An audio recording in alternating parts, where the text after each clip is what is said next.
राजा और तोते की कहानी। एक समय की बात है। किसी एक राज्य में हरिशंकर नाम का राजा राज करता था। उस राजा के 3 बेटे थे। उसकी ख्वाहिश थी कि वह उसका सबसे काबिल बेटा उसकी राजगद्दी संभाले, लेकिन वह इस बात को लेकर शंके में था कि तीनों में से किसे वह अपना राजपाट सौंपे। एक दिन राजा को एक तरकीब सूझी। उसने उसी समय अपने तीनों बेटों को बुलाया और कहा, बेटे, आज मैं तुम सबसे एक सवाल पूछता हूँ। अगर तुम लोगों के सामने एक गुनहगार खड़ा हो तो तुम उसके साथ क्या करोगे? इस पर राजा के पहले बेटे ने कहा, उस अपराधी को सजाए मौत दी जानी चाहिए। वहीं दूसरे बेटे ने कहा, गुनहगार को काल कोठरी में बांध देना चाहिए। जबकि तीसरे बेटे ने कहा, पिताजी, हमें उसे सज़ा देने से पहले इस बात की जांच करनी चाहिए कि उसने सही में अपराध किया है या नहीं। इस पर राजा के तीसरे बेटे ने सभी को एक कहानी सुनाई। एक राजा था जिसके पास एक बुद्धिमान तोता था। एक बार उस तोता ने महाराज से कहा, मुझे अपने माता और पिताजी के पास जाना है। राजा ने उसकी बात नहीं मानी, लेकिन तोता ने हार नहीं मानी। वह लगातार महाराज के जिद से करने लगा कि मुझे माता पिता के पास जाने दे। अंत में राजा ने तोता की बात मान ली और कहा, ठीक है, तुम अपने माता पिता से मिलकर आओ, लेकिन वहाँ ज़्यादा दिन रुकना नहीं। राजा ने तोते को केवल 5 दिन की अनुमति दी और कहा, तुम 5 दिन में अपने परिवार वालों से मिलकर लौट आना। इसके बाद तोता 5 दिन के लिए अपने माता पिता के पास चला गया। छठे दिन जब वह महाराज के पास लौट रहा था, उसने सोचा कि क्यों न वह महाराज के लिए कुछ उपहार ले लिया जाए। फिर वह पर्वत की ओर निकल पड़ा। दरअसल वह महाराज के लिए अमृत फल लेना चाहता था। वहां पहुंचते पहुंचते रात हो गई। तोता ने पर्वत पर पहुंचकर फल तो ले लिया, लेकिन रात हो जाने के कारण वह आगे नहीं बढ़ा और वहीं रुक गया। उस रात जब तोता सो रहा था, तभी एक सांप वहां आया और उसने राजा के लिए अमृत फल को खाने लगा। सांप ने फल को खाया, इस कारण उस फल में जहर फैल गया था। हालांकि तोते को इस बात की भनक तक नहीं थी। अगली सुबह जब वह जगा तो फल लेकर महल की ओर चल पड़ा। जब वह महल पहुंचा तो खुशी खुशी सीधे राजा के पास गया और कहा, महाराज, मैं आपके लिए यह अमृत फल लेकर आया हूँ।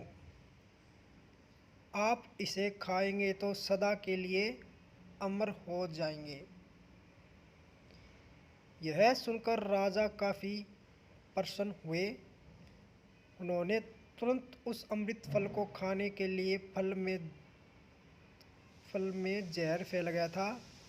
हालांकि तोते को इस बात की भनक तक नहीं थी।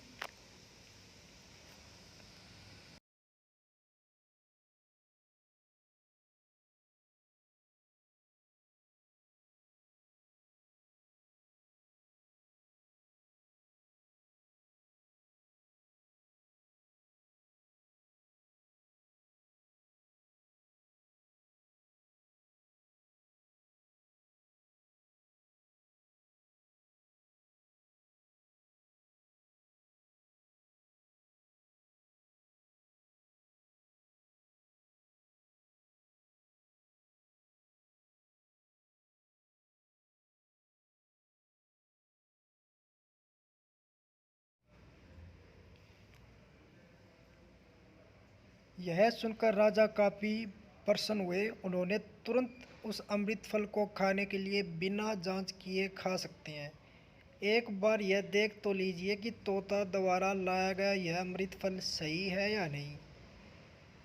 राजा उस मंत्री की बात से सहमत हुआ और उसने कहा कि तुरंत इस फल को एक कुत्ते को खिलाया जाए। राजा का आदेश पाकर सैनिक ने फल का एक टुकड़ा कुत्ते को खिलाया। फल खाते ही कुत्ते की मौत हो गई। यह देख राजा को बहुत गुस्से से आग बबूला हो गया। उसने क्रोध में आकर तलवार से तोते के सिर को काट दिया, साथ ही फल को फेंकवा दिया। कुछ साल बाद ठीक उसी स्थान पर एक पौधा निकल आया। यह देख राजा को लगा कि यह उसी जहरीले फल का पौधा है। उसने सभी को आदेश दिया कि उस पेड़ का फल कोई नहीं खाएगा। कुछ दिन बाद एक वृद्ध व्यक्ति उस पेड़ के नीचे आराम करने के लिए रुका। उसे भूख भी काफी जोर से लगी थी। उसने उसी पेड़ से फल तोड़ा और खाने लगा।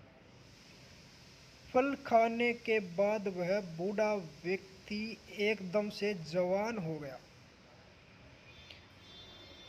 राजा ने जब यह देखा वह आश्चर्यचकित रह गया।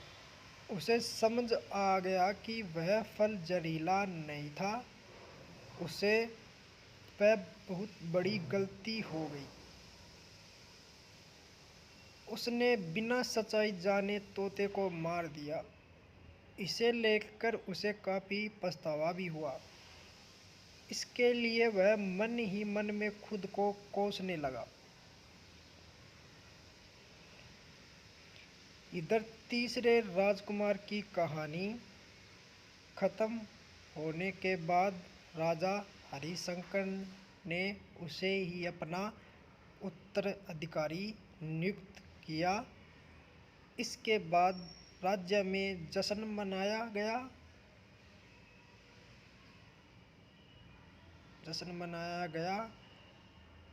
इसी के साथ अपनी कहानी ख़त्म होती है दोस्तों। इस कहानी से हमें यह सीख मिलती है कि हमें कभी भी बिना जांच किए किसी को सज़ा नहीं देना चाहिए। धन्यवाद दोस्तों। अगर आपको यह कहानी पसंद आई तो प्लीज़ लाइक एंड कमेंट ज़रूर करें और चैनल को सब्सक्राइब ज़रूर करें। धन्यवाद दोस्तों।